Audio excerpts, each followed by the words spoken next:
It's finally here.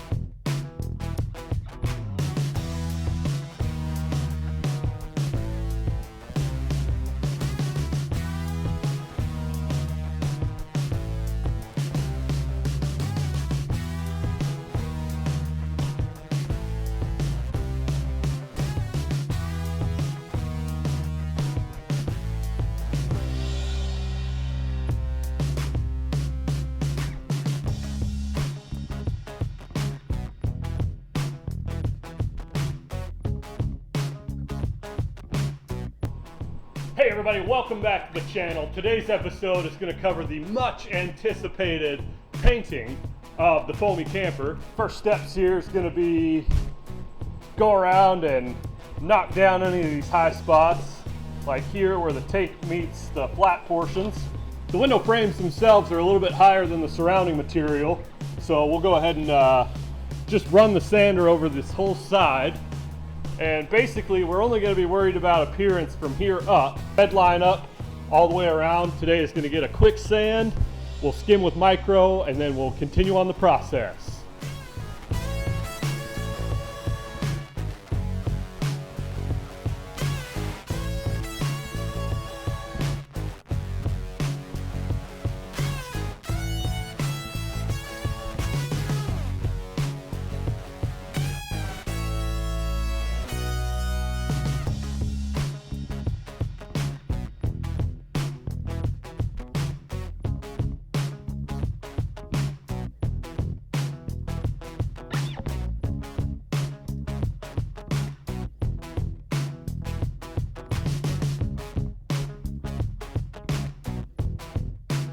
You saw in those previous clips, we did a lot of rough sanding, and as you can see here, everything's nicely sanded up. We were really just focused on these rough areas where these runs are. You can really see we cut those down good in a lot of places. Next step, I'll be taking the trusty random orbital here, and we'll be just hitting more of the detailed areas. It's a lot less aggressive than that big 8-inch pneumatic sander. And we're trying to eliminate some of these glossy areas so that we can get a good bond on our micro fairing.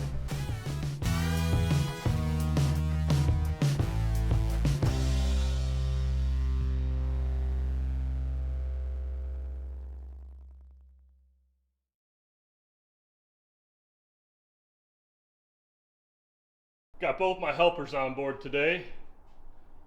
Way up here we got Kitty in the crow's nest. What do you think, Kitty?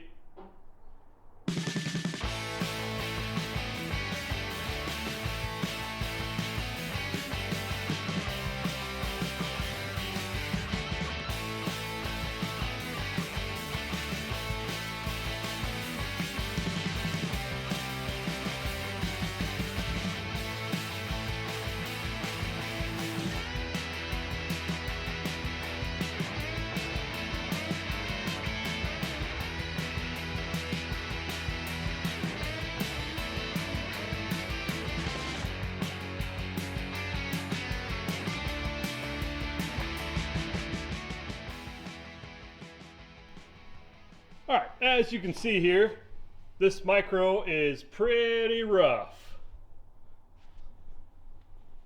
We got both sides done. You just saw that on time lapse. Both sides and the radius all the way around on the sides.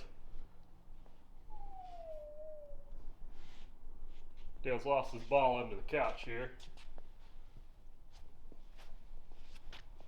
This is the first side we did.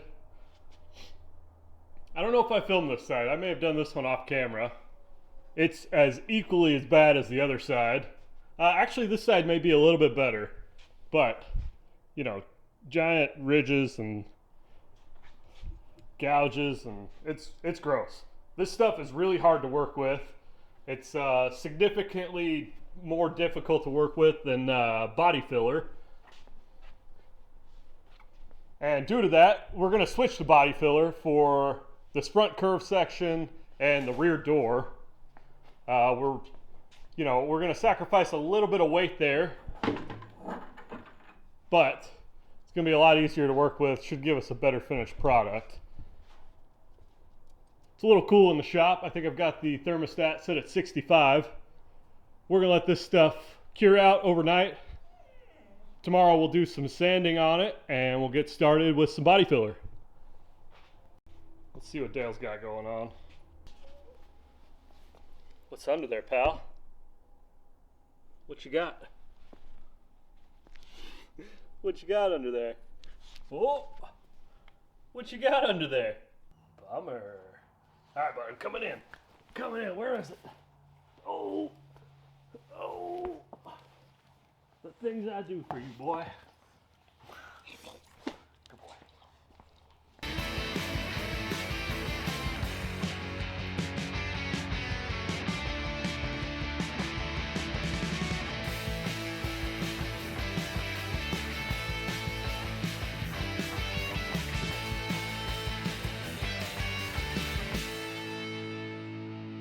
All right, as you can see here, we've got this side sanded down pretty well.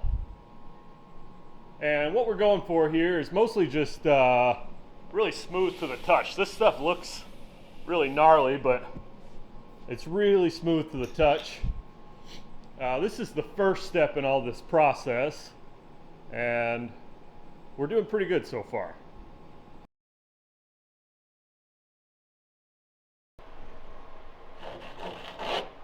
That's the weave of the cloth we're trying to fill. Doesn't look like much, but if you top coated that with paint, it would look terrible. It's been about 12 hours since I filmed anything. I'm bringing it back in. As you can see, I've got this front section completely faired with Rage Evercoat body filler, and it looks pretty rough from a distance, but really this whole panel now is relatively smooth. We've only got a couple of spots left before we shoot our first coat of primer. I want to get this back panel done that's around the door. And the door itself, got it on sawhorses because it's easier to work on. Dale's here hanging out in his office. And check this out, if you don't believe me that this is dusty, I need to go clean my shop vac filter out, but you end up sanding most of this stuff off the surface. I'm going to do a little cleanup now, and I'll bring it back and give you the Jake's World tips for mixing some body filler. Here we go. Alright, this is going to be the abridged version of how to mix up some body filler. Stuff I'm using is Evercoat Rage Extreme. This was left over from a previous project and graciously donated. Thanks, Dad. Always going to want to wear some gloves. All right, first of all, I like to mix on a cheap paper plate. So we'll grab one of those. We got our filler open. This is the cream hardener, and you're going to want to knead this stuff, even if it's only been a couple of hours. It'll separate into liquids and solids, so go through, give it a good squeeze all around. Sometimes you can roll it in your hands. This tube's getting a little low. Hopefully we've got enough to finish up today.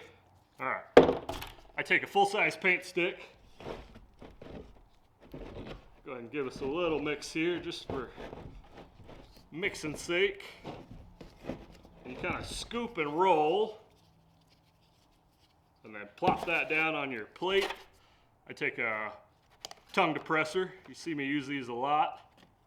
Kind of scrape that off.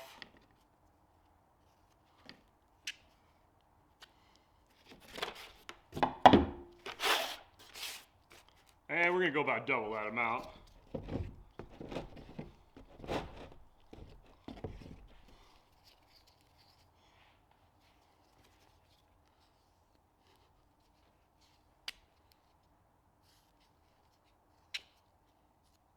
Clean up your stick a little.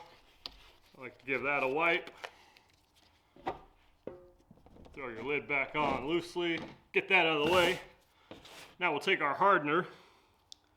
And typically you want to line all the way across the widest part of your circle. It's pretty cold in the shop right now. It's about 60 degrees. It's only about 35 or 40 outside. So I'm adding, an extra inch or so of hardener. Then I take my popsicle stick and I attempt to not get the hardener on the wood of the stick these first couple mixes. It'll really soak it up. And I just do nice, tight, concentric circles, scraping the bottom.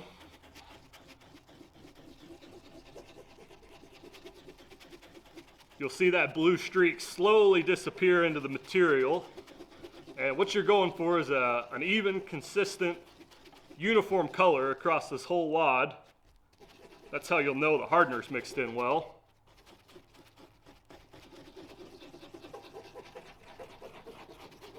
There's a bunch of different schools of thought on this. This is just what I've learned and kind of the technique I've adopted over time. I'm by no means a professional. If you're watching this for bodywork tips, I recommend you maybe find somebody more knowledgeable than myself. Once I've got what looks like a decent mix, I'll go ahead and pick up my squeegee and just work it with the squeegee a few times. Got a couple streaks in there still.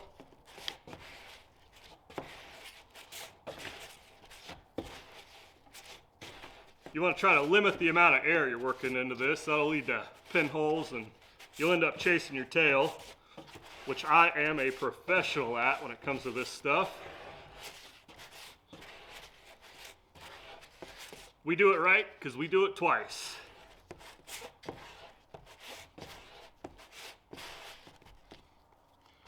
like to take my stick, clean off my squeegee a little bit, and we'll go to our workpiece now.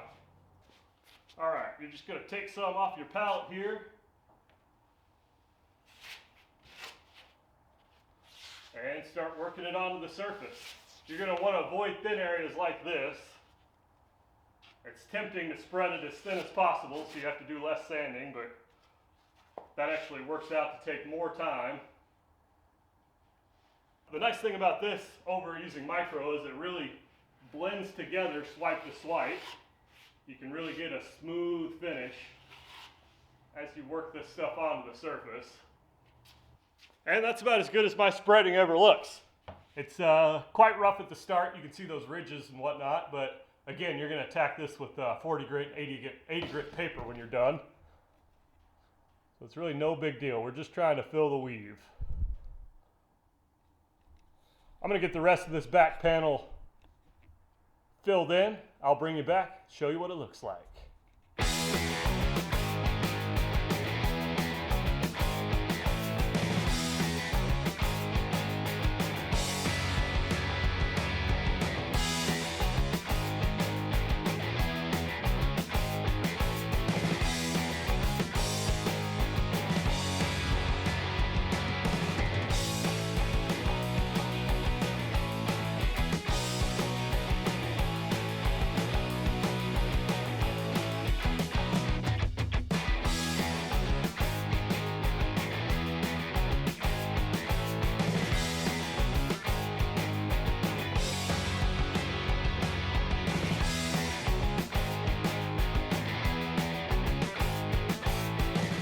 I got the back door covered as well as the back wall over here. The back wall went significantly better than the door, so we'll show that first. As you can see, there's lumps and ridges and, generally just doesn't look great. Here's a perfect example of when you've overworked it. It'll start to kick and doesn't spread at all, but that'll sand off just fine. Over here on the door, I really struggled. You probably saw in the time lapse, but I was leaving sharp lines like that guy there. And that's because I was finding solids in the bottom of that can of filler. I'm completely out now, so I've got to decide whether to buy more or just live with some of these imperfections. Again, this looks like garbage right now. You can kind of see all the ridges and surface imperfections, and here's a good example of one of those lines I'm talking about. You know, you're squeegeeing out a creamy filler, and then you grab a piece of something solid and it'll just drag a big gouge in things. These are all over the surface here. And if you look like right in here, this is just speckled with trash that was in the bottom of that can.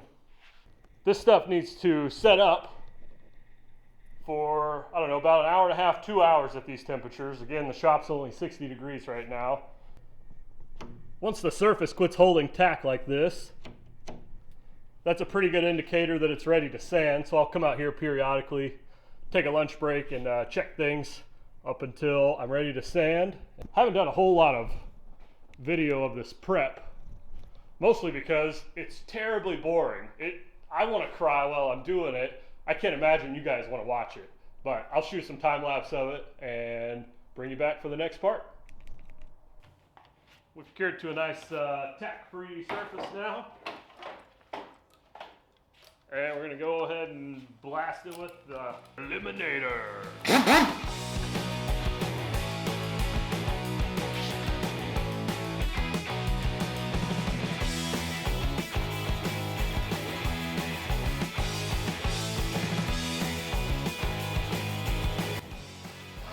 And as you can see, that clogged up the paper pretty good.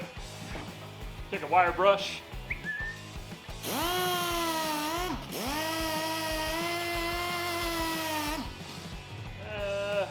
Still pretty bad. We're going to give this a little more time to cure up.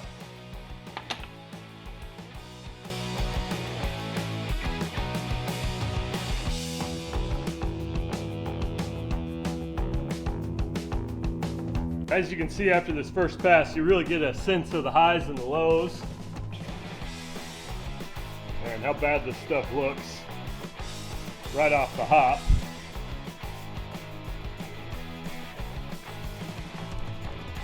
The door still needs a little more curing time, but after that first pass, you can really see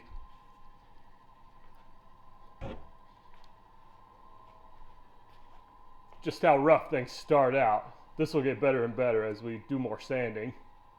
All right, it is finally time. I've been prepping everything this morning, covering everything in plastic. We've got our door set up. We're gonna be shooting some high build primer on everything. You can see everything's kind of patchy, holes here and there, but getting everything back to one color will give us an idea of how much sanding we've got left to do. As you can see, we've got the windows taped off, back doors taped off. We're gonna put Dale the Wonder Dog in the house while we shoot this. I'll set you down right here and talk to you for a minute while I mix this first batch. But then I'm going to switch to the GoPro and put the big camera away so we don't get any overspray on it. Alright, the heater's going to run a little bit, but you'll just have to get over that. We need the heat. This Capsi high build I'm using requires a minimum temperature of 68. So I think the thermostat over there is set on about 70. Even with that, we're getting like a 4+ hour dry time out of this stuff. So I think it's about 11 o'clock right now. After I spray this, the rest of the day is pretty much wasted because we're watching paint dry. This Capsi high build is just what my local auto body paint store sells. This is their, low end high build primer. It's mixed 4 to 1 to 1. If you don't know about that, get yourself a measuring cup that has the different mix ratios on it. Or you can do a little math. I don't have a clean cup like that, so I've done a little math. 16 ounces of paint, 4 ounces of hardener, and 4 ounces of thinner will give me the same ratio. I've got all my long sleeves, long pants on. You're going to want to wear a mask on this stuff. This shit will absolutely kill you. Maybe not immediately, but over time. It's a cumulative exposure kind of thing. I sprayed some of this yesterday evening, so I already know it's pretty well mixed. I'm I'm not gonna bother with that. I do need some tape though. This is a little trick for pouring out of these gallon cans. And I'm out of masking tape, so I'm using clear packing tape, but it'll work just the same. Take you a strip of this and put it around the top of the can. And that gives you a pour spout without it going down the side. You can see just how thick this stuff is.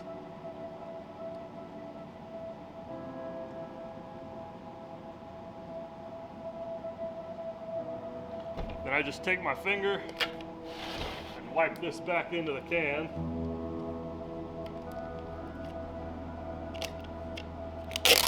Pull the tape off, no mess.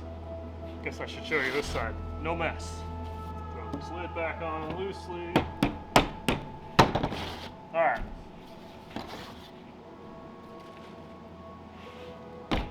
I always add my hardener before my thinner and give everything a good mix.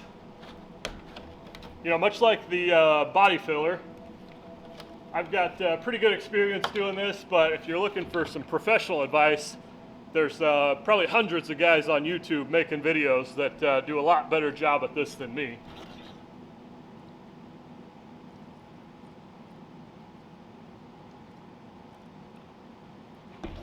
Up to our mark, give this guy a stir. Much like mixing epoxy, I like to scrape the sides and the bottom, really try to get an even mix on everything. Unlike epoxy, this stuff has like a 4 or 6 hour pot life, which is really nice. You can mix this, go off, eat lunch, come back, and it's still good to spray. Or in the summer months, you can spray some. It'll cure out enough that it'll be sandable, and then whatever's still left in your mixing cup, you can spray for your next application. And if you cover up your marks on your cup, I just take my finger and squeegee the wall back.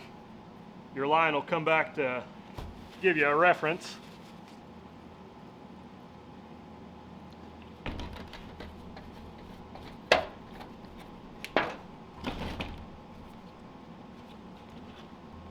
All right, we got a nice mix there. I'm just using a cheap, no-name, high-volume, low-pressure gun. You always want to run any paint through a strainer like this so that you catch any big chunks. We'll go ahead and fill this cup all the way up, or mostly. We're not spraying anything upside down or anything like that.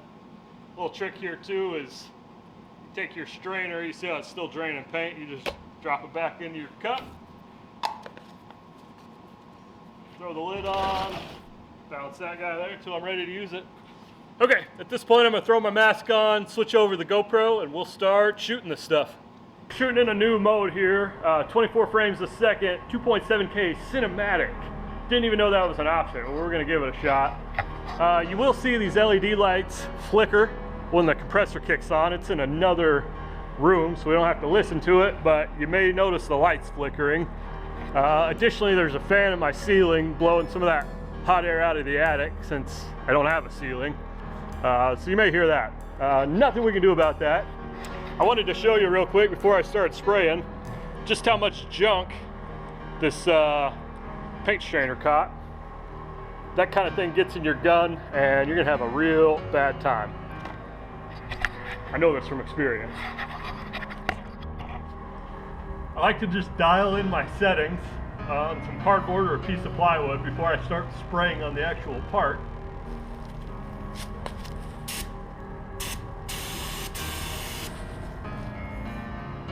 And since we already did this yesterday, we're dialed in, ready to go. Something of note, that's your fan pattern, and you're going to want to shoot with about a 50% overlap. You'll get a better idea of that watching me do it, but 50% overlap, that'll keep you from leaving any holes. Set you somewhere over here. Oh yeah, perfect. Here we go. Little half trigger pull on the gun. That'll just release air. That'll give you a last last minute dusting before you start spraying paint.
Just ran out of paint. I'm gonna mix up some more and I'll bring you back.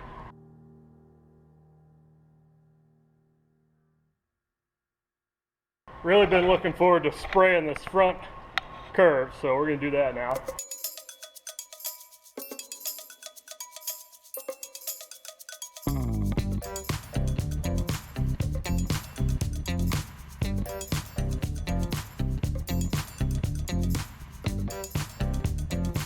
Alright, that's 2 batches of primer mixed and sprayed. Looks like we got everything covered pretty well.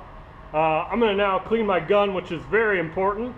I'll cut off the camera for that because it's really boring. And once the fumes kind of clear out, it gets some cure time, I'll bring it back and we'll inspect just how bad our bodywork is up to this point. Here we go. Alright, it's the next day here and I've got you in real tight, trying to get an example of some pinholes. And that is actually the only run I sprayed yesterday. Of course, I decided to put this one on video. My finger's there for scale, so you can see just how small these imperfections are.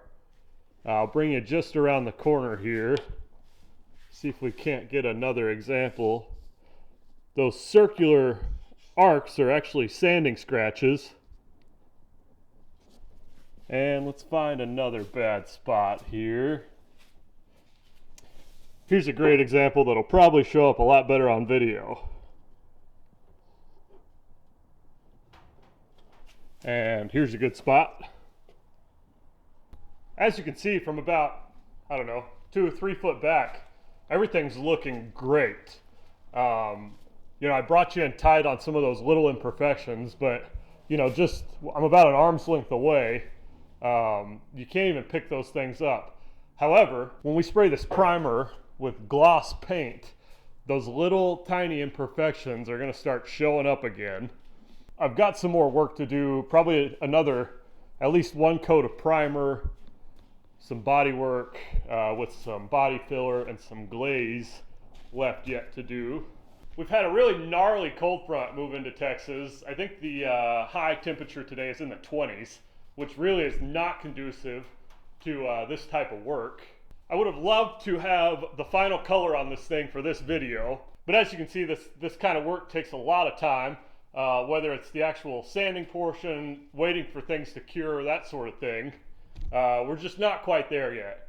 We're probably another week to 10 days out of getting color on this, which is fine. At this point, we've got so much work into it. I'd like to do a good job and finish it up right. If you made it this far in the video and you're not already, please go ahead and hit that subscribe button. I'm only about 250 subscribers away from being monetized on YouTube, and that'll be pretty sweet. Making a couple bucks from the YouTube views every month, we can put it towards building more cool stuff, more adventures. Dale's out here listening to me talk to myself. He's rather unimpressed.